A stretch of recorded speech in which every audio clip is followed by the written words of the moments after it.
So welcome. Glad you all made it.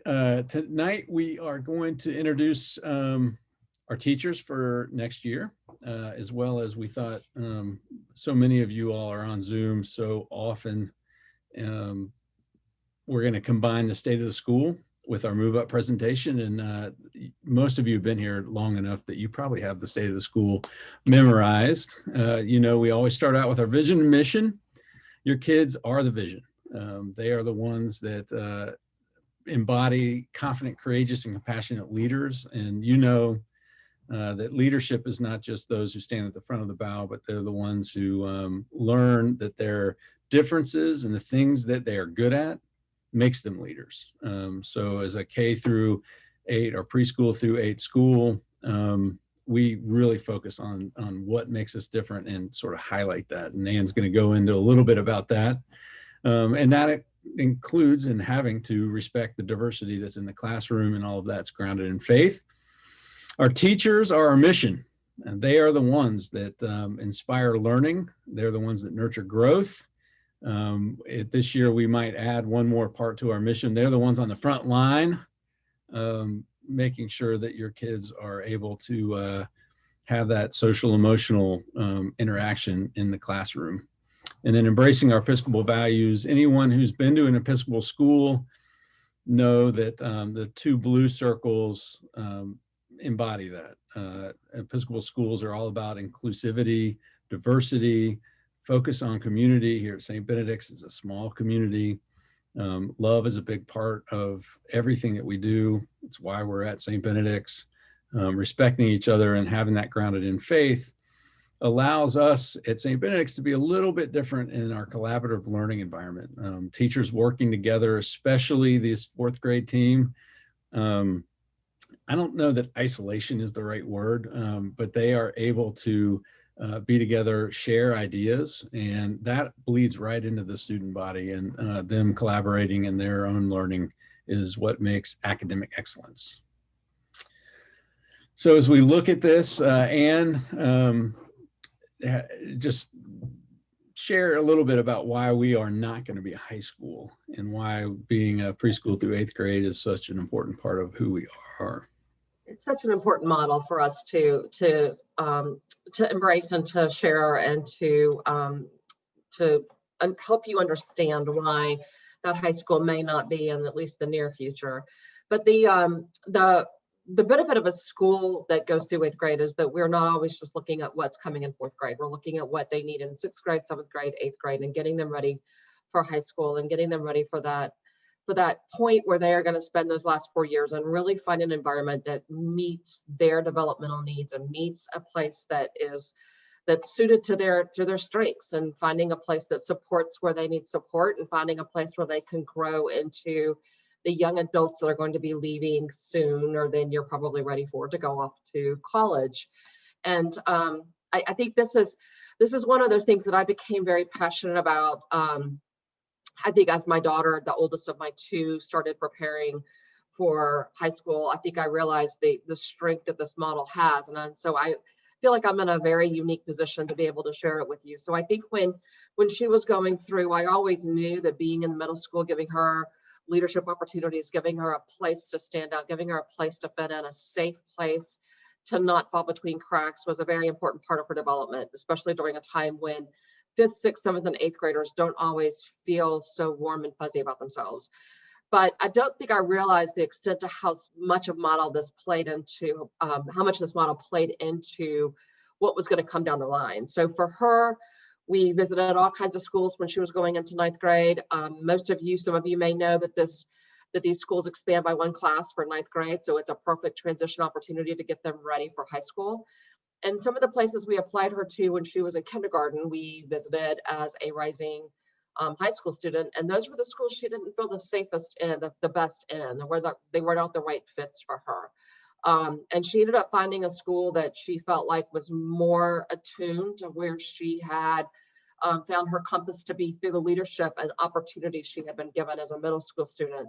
Often when you see these preschool through 12th grade schools, they're more institutional, and you have a lot of focus on who won the football game on Friday, or you have a lot of focus on where the seniors are going to college, or who's made what National Honor Society. or you see the really cute ones, like some of the ones you see there that are just fun to watch and fun to see. But the middle schoolers are often the ones that you don't see highlighted at some of those K through 12 schools, and they easily fall through cracks. When my daughter was applying for college, having been through this process, having understand that you have to go and you have to visit and you have to find a place that resonates with you, and you have to piecemeal this process together. You can't wait and do it all at one time.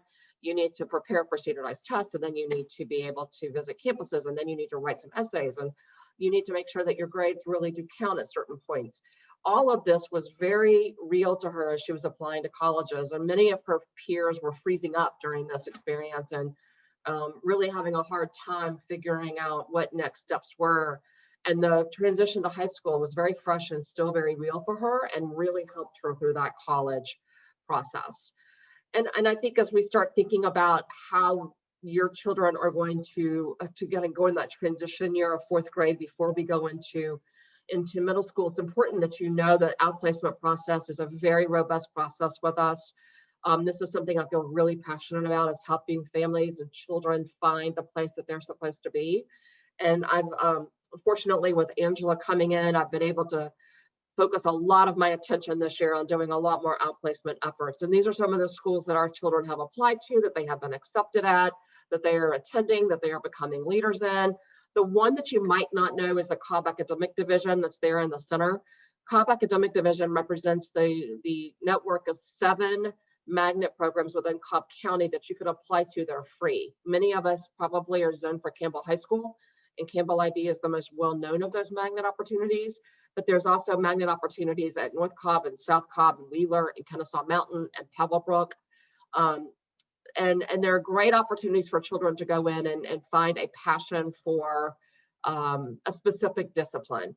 One is international business, one is pre-med, one is STEM, one is engineering, one is performing arts.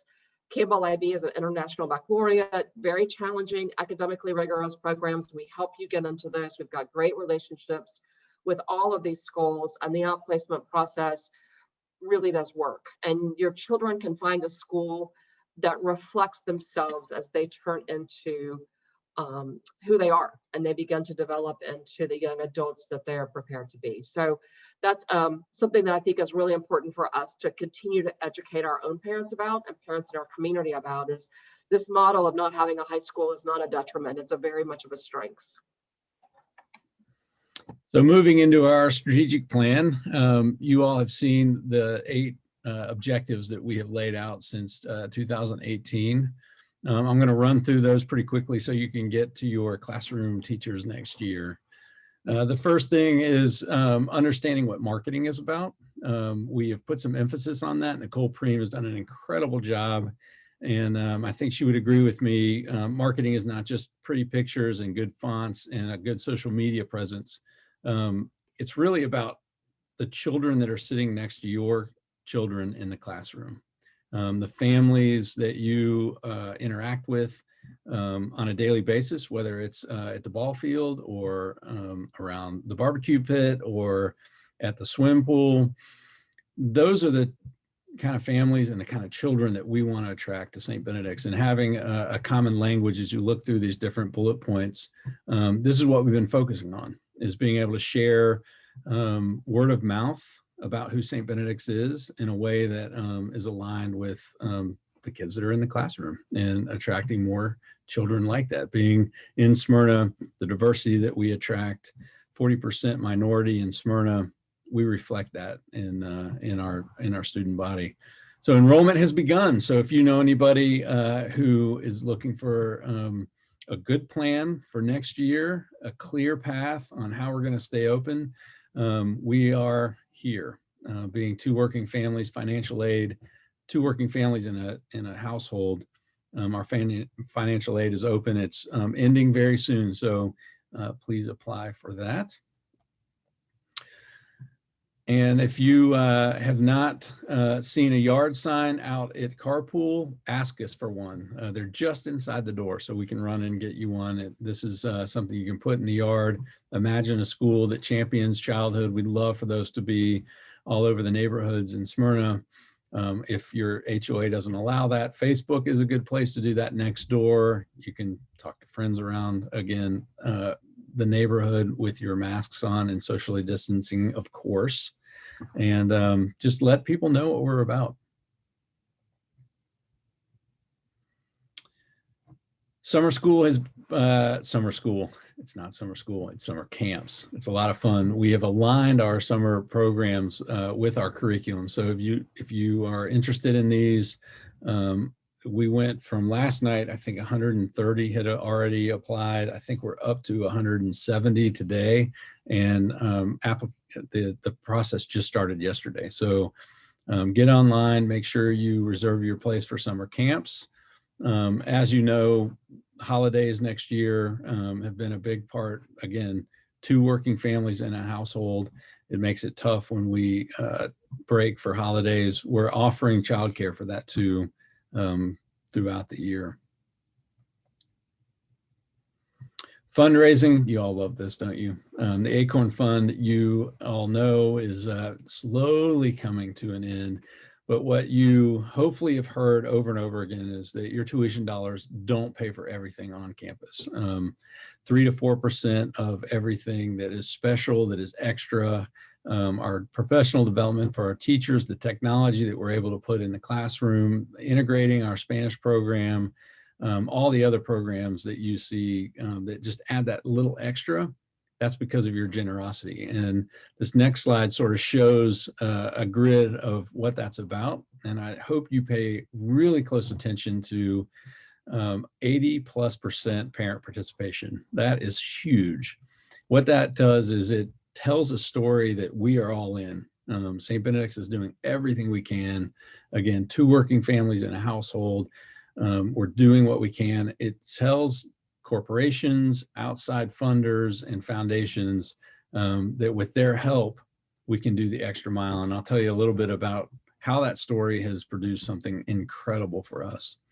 This year, our fundraising has boosted our diversity and inclusion initiative. The Acorn Fund, 10% of that went to increasing this. Diversity at St. Benedict's is not just a word in a mission statement. It's not just looking at our student body and seeing what we have. It's actually striving to do more.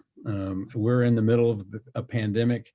Over the summer, a lot of people called what we've been going through a second pandemic, and we want to add more professional development towards that, allowing our children to have a language that they can talk about race in a way that integrates who we are and what we're about. And as educators, curriculum is where that happens. So we have engaged Pollyanna to help our teachers during pre-planning to implement that and enrich our programs.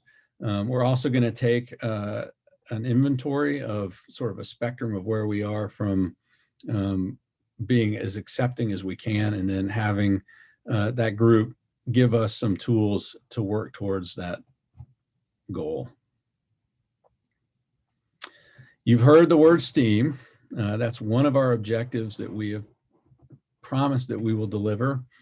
Science, technology, engineering, art, math, that's what it means technically. But what it really means for your children is that we're integrating their curriculum. When they go into a classroom, it's not a siloed, this is what you're going to learn about science, this is what you're going to learn about technology, even social studies. All of that's going to be brought together in a way that is very exciting.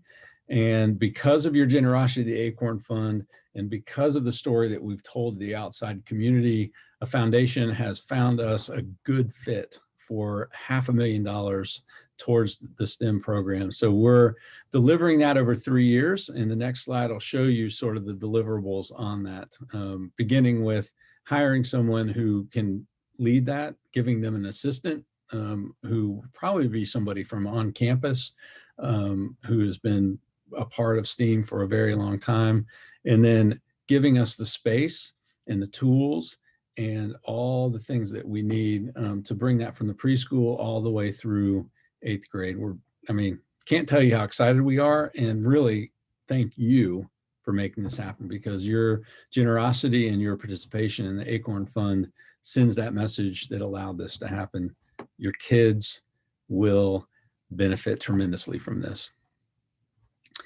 That brings us to the facilities.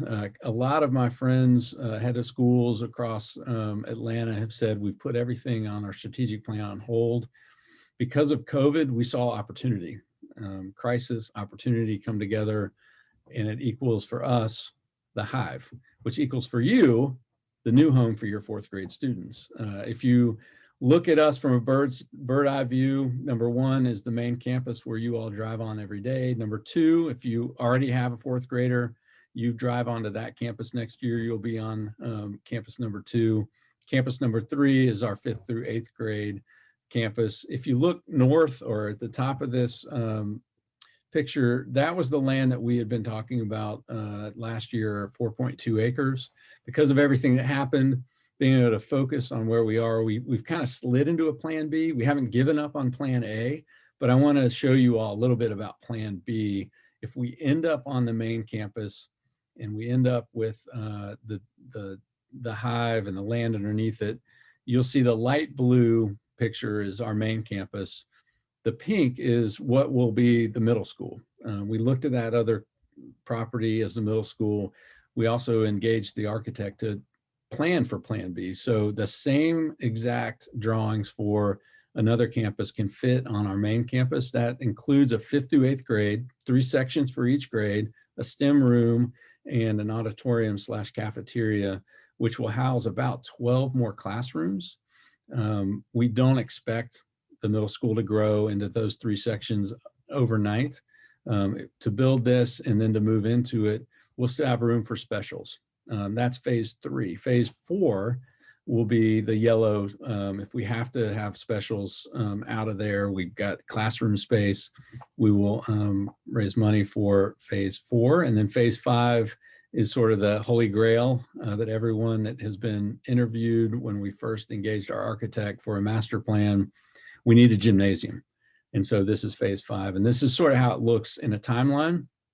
The good news is phase 1 is gone. You all probably had no idea that we were even raising money. Nothing out of our operating budget touched the renovations in the Hive. So we were able to raise that. Some of you on this call gave to that. Thank you so much for that. Phase 2 will begin. Again, it'll be a silent phase. You won't hear a lot about it. We're trying to purchase the property underneath the building that we rent currently, the property. And then phase 3, we don't have a timeline for. That's the middle school. That will begin to happen. Phase 4 and 5, as you can see, we'll have timelines as we sort of get out of this post-COVID era that we're in right now. So I think one of the most important things for us to realize is that who we are surrounded by is what makes a difference. So if you know anybody who can give a large gift, maybe a grandparent, maybe a friend, let us know. Myself or our CFO, Christy Brown, are more than happy to take leads. When you think about fundraising, I've always been taught that it's not about the funds, it's about the friends and the people that you know.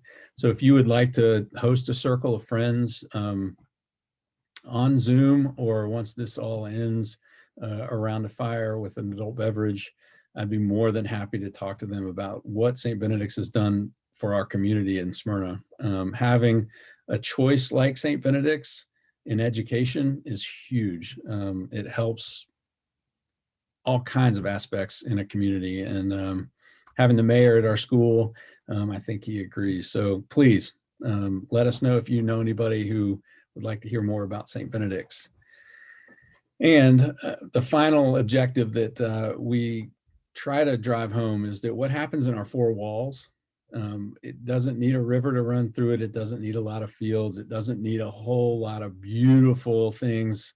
It needs the teachers that are in those 4 walls, and it needs a set of standards that allow us to exceed what's happening in most educational situations. And so we hired Angela 2 years ago. She had to remind me. I think my first one of these, I said, was it last year, 6 months ago, 8 months ago? She goes, 2 years. So I'd like to turn this over to her and tell you why what we do in the 4 walls is so important and what we're doing to increase that. Thank you for tuning in, everyone. We are really happy to have you on the call this evening. We appreciate your time. And we just want to be able to share with you a glimpse into what fourth grade will be like, because it's a very exciting time. We hope that you are having an awesome third grade year, because the year is certainly not over and there are still many months to enjoy and to embrace this third grade year, because it also is very special and exciting. But we just want to share with you a little glimpse into what is coming down the line. So as Brian said, every school has standards. That's how schools operate, but it's what you do with those standards that really makes the difference from school to school. And so as educators, we are constantly engaged in research and best practices and reading articles and sharing ideas. And, that manifests itself in the curriculum, and that is what we teach, right? We know that based on the standards, this is what we should teach. And then here we go with how do we teach it? And that's what pedagogy is. And so the curriculum and pedagogy then align, and that's what comes to life in our classrooms. And then as that third component, the assessment. And, at St. B's, we are constantly assessing, everything from everyday observations can serve as assessment to actual quizzes and tests, which what most people think of when they think of assessment, to even standardized testing. And so assessments are always just a snapshot in time, no matter what type of assessment it is, whether it's an observation, it's a snapshot in that moment, or whether it is even a standardized test, it's still a snapshot in that moment. And so we are really grounded in that understanding that one particular assessment does not define a child. We are looking at the whole child and their progress, throughout, not only throughout their school year, but throughout all of their years here at St. B's. So when I came on at the beginning of last year, we engaged with this company called Right Research, and they created for us a customized assessment management system. And so this is an internal database, and this is just kind of to give you a glimpse into what happens behind the scenes, right? Starting in third grade, we will do our ERBs. Now, I do believe that you all have taken ERBs in the past. A lot of research shows that kindergarten through second grade, that standardized testing, again, being a snapshot, might not be exactly the path we want to continue down. And so we are going to continue doing assessments in kindergarten through second grade, but not in the form of the ERB.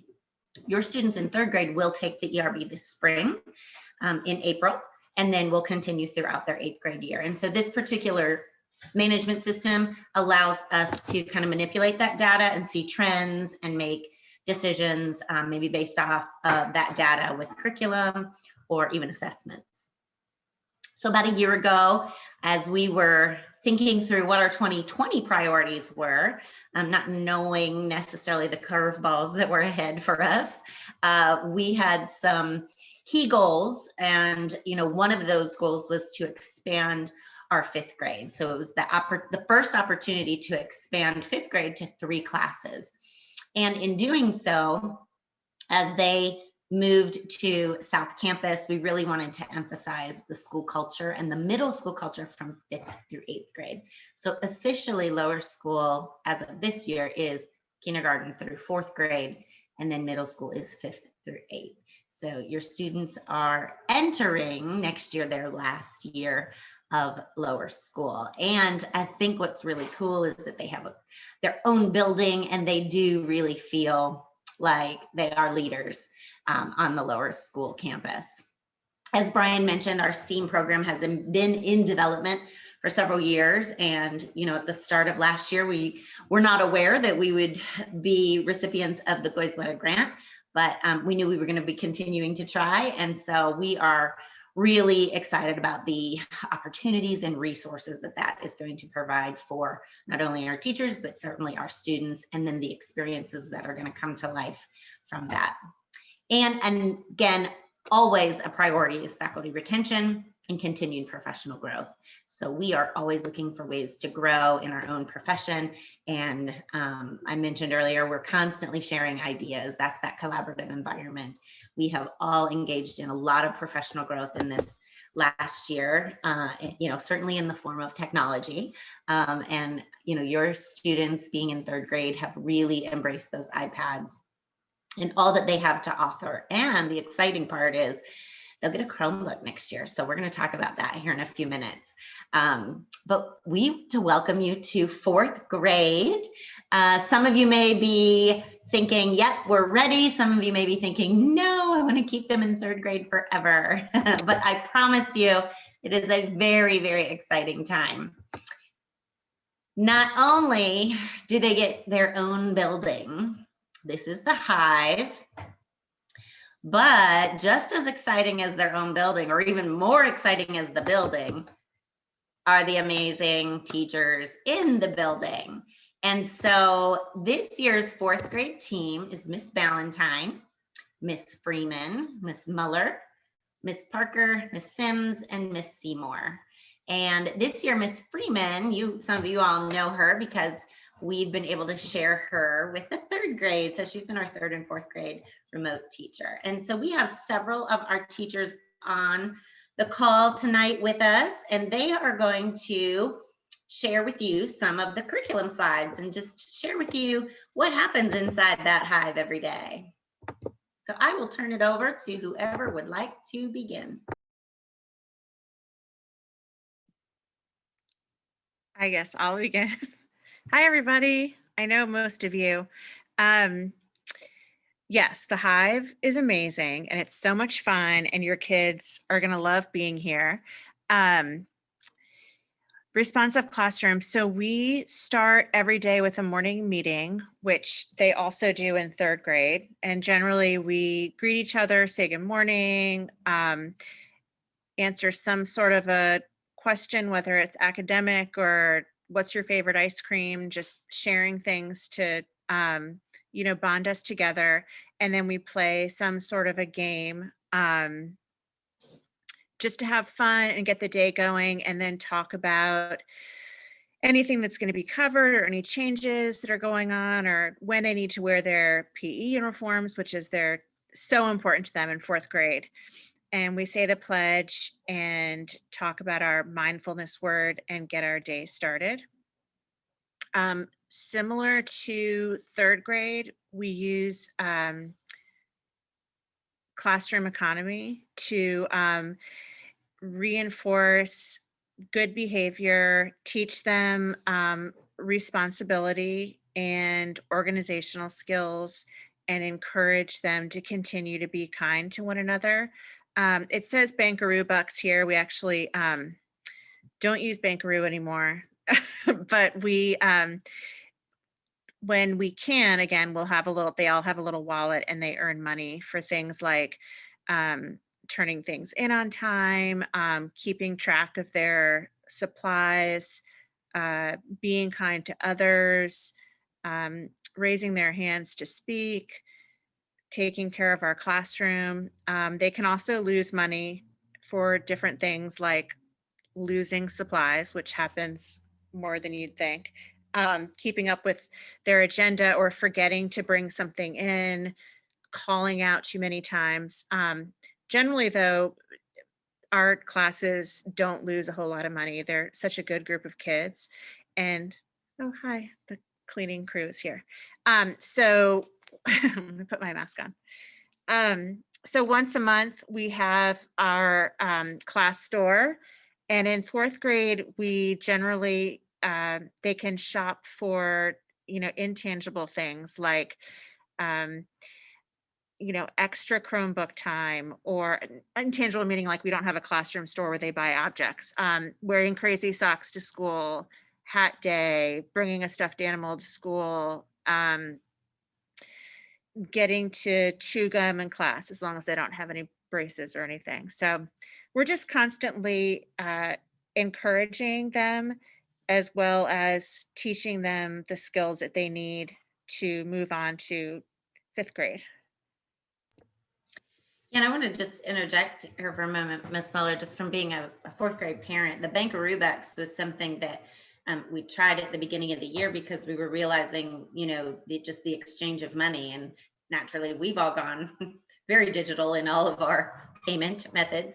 But we found that was difficult, certainly for a fourth grader who still really is counting money and relying on that tangible coin to really understand.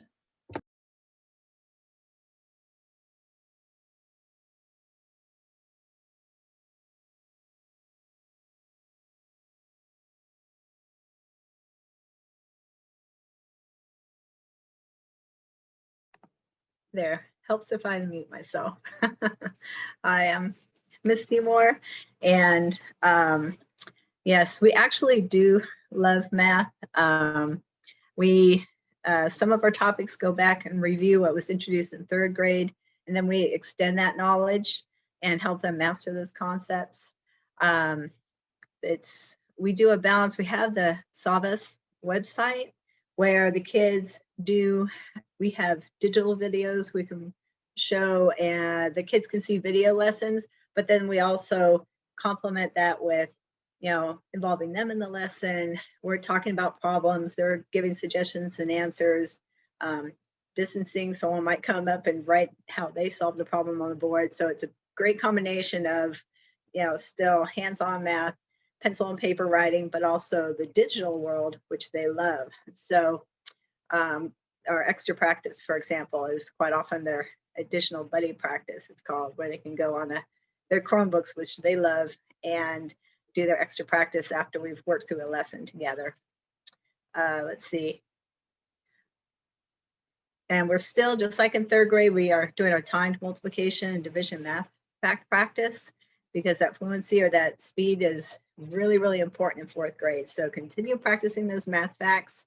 It helps with everything from factors and multiples that we just finished working on to working with equivalent fractions that we're now going into. So keep working on their mastering those multiplication facts. I'm trying to think of the website we use that the kids love, where the games are really fun. So it makes them want to practice their math facts and fractions. Sorry guys, I'm having a brain freeze here, but I will think of it a minute so I can share it. But it's actually one where they ask to go and practice. So after they've finished their work, that extra time that's left, they can use to actually practice the math we're learning. So yeah, we have both the Savas math site that goes with our textbook, and then Extra Safe Kids website for them to practice.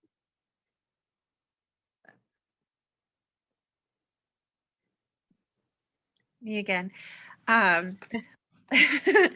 Language arts in fourth grade is so much fun. I think it's one of the reasons I love teaching fourth grade. It was a lot of fun to work on learning to read and those beginning phonics skills, but it's great to get into novel studies, and we're able to kind of weave those through the rest of our curriculum as well.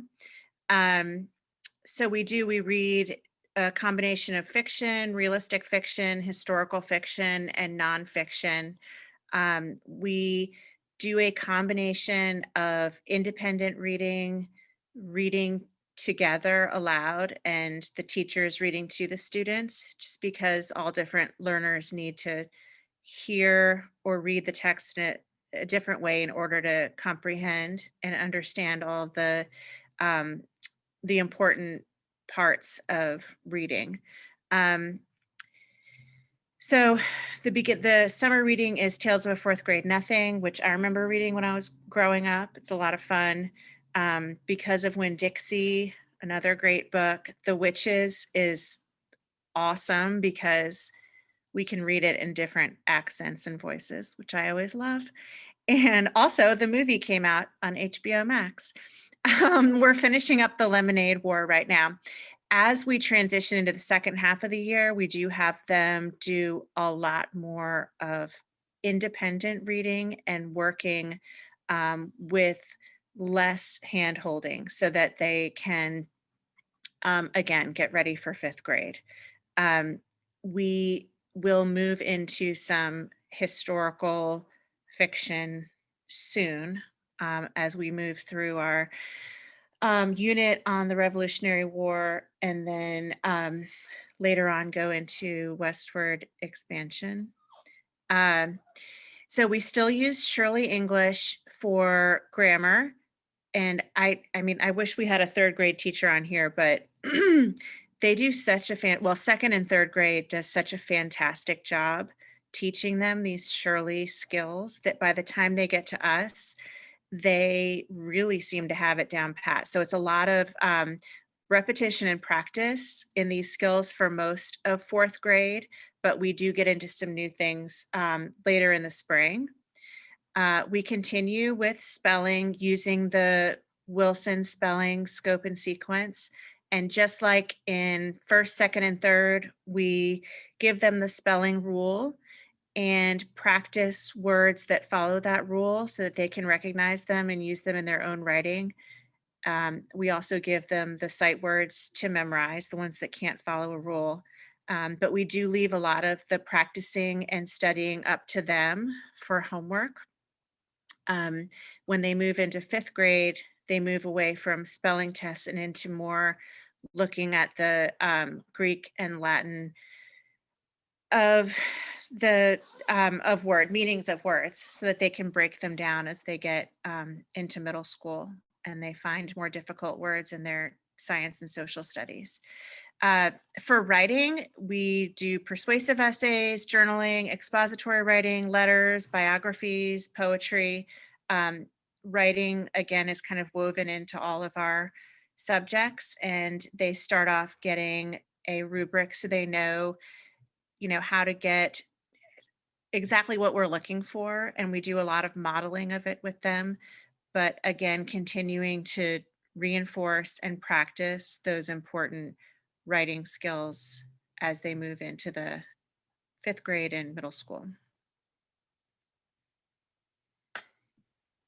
That's me. I'm Miss Freeman. And what has been really fun about teaching fourth grade these last few years with these fabulous colleagues is that we really get to dive into social studies and into science in sort of a deeper way than we have been able to do in the past. I have a cat who doesn't understand boundaries, so I apologize. I would try to put her away, but you would still hear her, so I apologize. It's very unprofessional.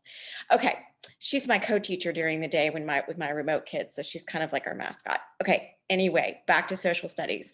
So we really can dive into the Revolutionary War and talk about it more in depth, really talk about the people, the causes, the consequences, make some parallels between what happens in history and what happens in current events, and really allow our students to not just take in the information and repeat it back out to us, but really synthesize it and analyze it, and then sort of come up with their own questions and theories and relationships between different points in history. So it's super fun to teach that.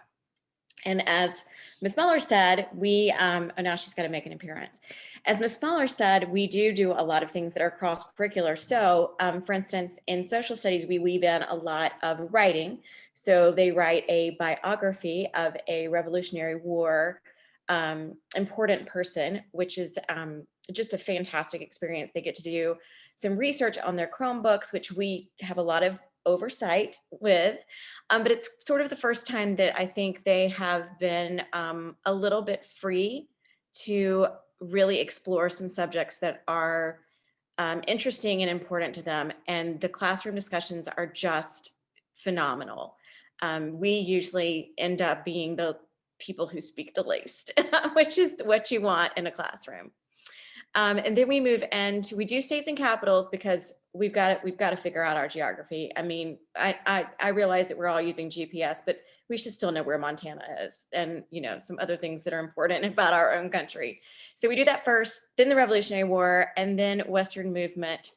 And then we do spend some time talking about government. As we talk about the development of our country, we spend a little bit of time talking about the three branches of government and how they interact, and how they align. So it all kinds of, it definitely all crosses over and blends well together.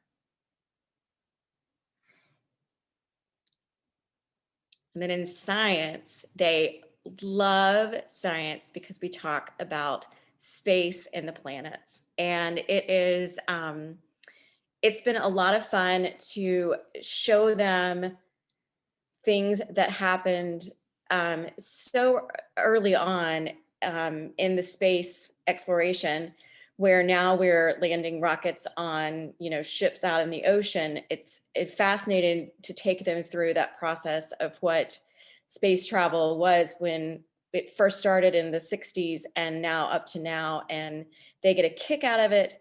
Another thing that we get to do every year is assign them a topic in space. So again, letting them have some freedom to research and to really look into topics that they are interested in, which is what we really want, because we get so much enthusiasm and their projects are amazing. What I think we set the expectation, and then they're like, let's see how above and beyond we can go with this particular project. And a lot of that's using technology. And while we're sort of forced into using some technology because of the state of the world, I think the positive thing about that is that they are learning how to do things that are beyond what we can do. So they're really teaching us some as well. Then the second half of the year, we do biomes and ecosystems, which again, they get to take and run with. We spend a little bit of time talking about every one, and they enjoy that. We didn't get to do as much with that last year as we wanted to, because of course we were at home March through May. So we are really looking forward to having the kiddos this year and next year really have a robust project with the biomes and ecosystems.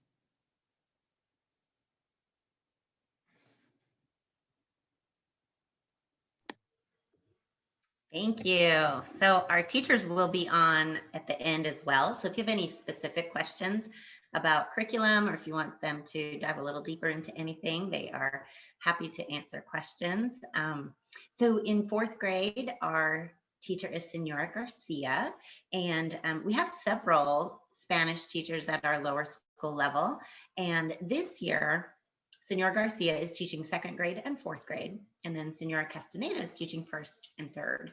And you can see here on the side just our fourth grade curriculum in Spanish is set up in units, and that is kind of the first year that they have units, whereas kindergarten through third grade, they really focus heavily on exploration through vocabulary. And naturally, there's obviously vocabulary on all of these units as well, but this is where they actually have a textbook now in fourth grade for Spanish. And then that will carry them, seamlessly into middle school. And so it's interesting because, some of your students have been speaking or learning Spanish for several years, but you may say, I never hear them talk in Spanish, right? Or if we go to a Mexican restaurant, they will not order anything in Spanish. But that's very normal, right? Even some of our middle school students, there is just a natural silent phase when learning a new language. And so I would never want you to get discouraged about that, because your children know so much. If you enter Senora Garcia's classes and you hear she is speaking almost solely in Spanish the entire 45 minutes, and the students are answering in Spanish and they know exactly what she's saying. And so it's really, really impressive to be able to be, in the classroom and hear all of the conversation that's happening. And so this is our fabulous co-curricular team. And, we are anticipating very similar co-curricular classes next year. I'm going to go through kind of each one. Our library was the only thing that was even more different this year. However, because Ms. Painter is an amazing librarian, the students weren't able to go to the library to check out books in that shared space. However, she's bringing those stories to them through Zoom Storytime. And so she records books every week, sometimes 2 and 3 books. And then she shares those videos with the teachers, and the students often will watch those like during lunch one day of the week. Coach Goodwin for PE. They always love getting outside anytime they can. Miss Tyler with art, Mr. Walker with creative movement, CPC, not only with sacred stories, but also being able to get to see her in chapel every week, and then Miss Bateman with music. And so they are, our 4th graders right now have just finished a ukulele session, if you will, a whole month of ukulele. So they have had music for all of January. And once you get a chance to see in the hive, we have a whole wall of ukuleles where they are stored, but it also serves as art. And they are quite the performers. So your students get to look forward to that next year. It's really exciting. So this year, the scheduling of co-curriculars has been a little unique, primarily because these 6 people on a normal week pre-COVID would have seen and taught 300 to 350 students in the course of a week. So we knew coming back in August, we needed to lessen that exposure, not only for the teachers, but also for your children as well. And so we have gotten pretty creative. We have tried just about every possible scenario when it comes to co-curricular classes. And our whole goal now in January was to really reduce the amount of exposure. And so for the month of January and for the month of February, each co-curricular is taking 1 class, 1 grade level. And that has worked really well. So we're not, tomorrow's our last day of that. And then in February, they're going to start another rotation. And so it's just been fantastic. I mean, it enriches their day, gets them outside, and it's just really been fantastic. We are excited because next year we are going to add a STEAM class as part of co-curricular. Now, naturally, STEAM is integration, and your students are already engaging in a lot of STEAM activities as it is, but we really want to be able to continue with coding and robotics and kind of a maker space and maybe Lego robotics. And there's so much that we can do that the teachers can't house all of it within their classrooms. And so we want them to be able to have kind of a maker space room that they can go to. So you're hearing that for the first time. So this is an example of a 4th grade schedule, and just some, it's not a whole lot different than the 3rd grade schedule, but just some things that I'm going to point out to you. Naturally, all of our classes start with morning meeting, and that is across the board up through 4th grade. And so that will be consistent. And, as the teachers mentioned, our spelling rules are surely, that's a continuation. A lot of time is spent in reading and writing, and a lot of that is integrated as well with science and social studies. Spanish is 4 days a week, just as it is in 3rd grade. And then we always have a co-curricular. Definitely going to have a co-curricular every day. This year has been even more unique. Some days we had 2. But another interesting thing about 4th grade is that your students will have a keyboarding class with Miss Painter. And so I'm going to talk about that in just a minute. 45 minutes of recess has been a nice gift this year that we're going to continue because we all believe in unstructured play. And your 3rd graders, as well as your rising 4th graders, certainly need to get outside every single day and burn off some energy. So that has been another silver lining in all of our COVID protocols. And then during lunch, none of our students need a full 45 minutes for lunch. So our teachers pair that with something. I mentioned it's story time on Tuesdays. Frenzy is a social emotional curriculum that we invested in this year to really provide the teachers with some additional curriculum around social emotional health and well-being. And so the teachers and the students have really enjoyed that as well. And they might do that 1 or 2 days a week. And it's very similar to the responsive classroom approach that we take with the morning meetings. So it just fits right in. And then you can see there, math and science and social studies. And that's a full day and a full week. But this year, again, like we have told the students, and I know myself have looked for those silver linings throughout this entire pandemic. And this is certainly one of them. Just the integration of additional technology, and then moving to a one-to-one school from kindergarten through 8th grade. With 4th grade, we weren't sure what to do. Like, should we do iPads or should we go ahead and advance them into the Chromebook? Because we know that they're going to be using Chromebooks in 5th through 8th. And we really did make the right decision. So naturally, your child has the iPad this year. They have gotten really good at Seesaw. I have a feeling that they have shown you some of their, Seesaw journals. And the teachers in 3rd grade this year have used Seesaw as certainly enrichment, additional activities, things for them to practice. They'll put websites on there. So if your student hasn't shown you their Seesaw journal, ask them. Maybe you can ask them this weekend. They can show you some of the activities that they've done. In the classroom, again, we don't always want them behind the screen. And so it's important for us to have that balance, right? And in 4th grade, we are still using Seesaw. And now they're going to be even, more advanced than this group was when they came into us as 4th graders. But they also will have instruction on how to use their new Chromebook. And we use Keyboarding Without Tears. That's the keyboarding program. And it is so impressive to me. I started the year with both your students in 3rd grade and 4th grade, teaching them some technology lessons just to get them acclimated. And it was amazing to me because it was about the 3rd week of school, and already I was watching our 4th graders using proper finger placement that Ms. Painter had shared. So they take it very seriously and they're very excited about it. And then Ms. Seymour had mentioned Savas Realize. And so that is our math program. It's an interesting little kind of joke because the program is called Envision Math, but Savas Realize is the online version. And so the students will say, can we log on to Savas Realize? But they love it because they are really independent with it. And so the amount of independence that we have seen, not only with your 3rd graders, that is going to increase exponentially next year. And just being such responsible citizens with their technology, we've been really, really impressed and pleased.